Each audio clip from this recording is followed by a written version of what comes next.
So green skills are absolutely critical aspect of the green transition agenda. You know, we at the World Bank not only take the whole transition seriously.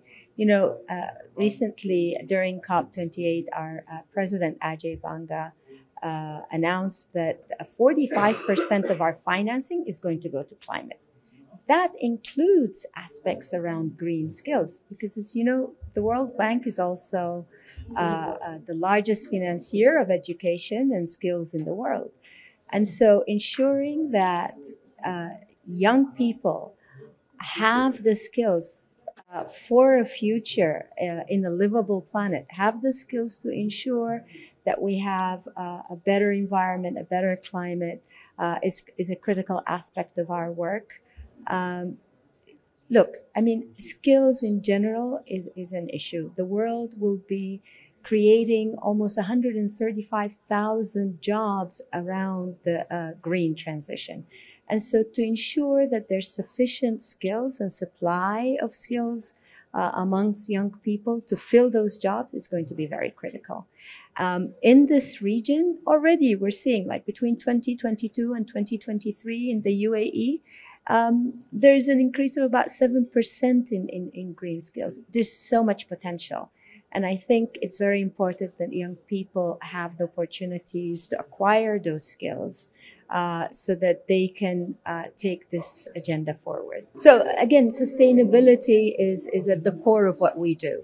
We at the World Bank developed the environment and social framework which sets standards for many, many countries. It took us 4 years to develop those with consultations with hundreds of people around the world.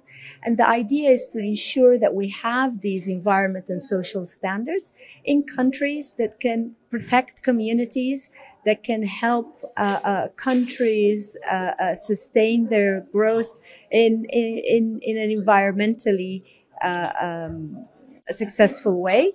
And so we do a lot of training around environment and social management. We do a lot of training around risk management. We work with governments, we work with communities to ensure a lot of these practices are implemented and also adopted. So again, there are lots of challenges. Some of them are general challenges around jobs. You know, in the MENA region, there's been a struggle in trying to increase labor force participation rates, especially for women. And so these challenges still exist. However, I think there are opportunities now with green jobs, with new jobs, with a new green economy, to create jobs that are more inclusive. So inclusion is absolutely critical.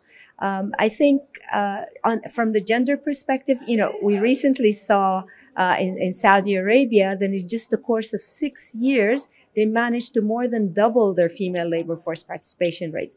And most of those are in the private sector. And I don't have the number, but I believe a lot can be in green jobs.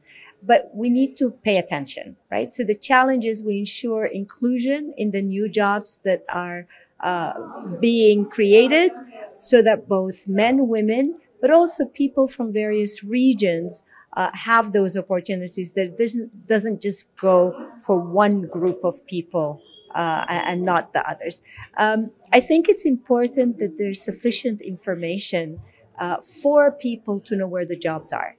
So the challenge is to create information management systems in countries so that young people can access the information, where the jobs are, what are the types of skills.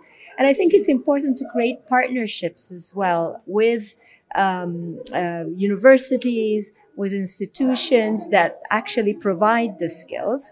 And finally, I think it's important to hold companies responsible, not just for creating the green jobs, but to actually reskilling their employees, for creating opportunities in terms of internships, vocational linkages, so that these skills exist and actually grow as economies grow in the green transition.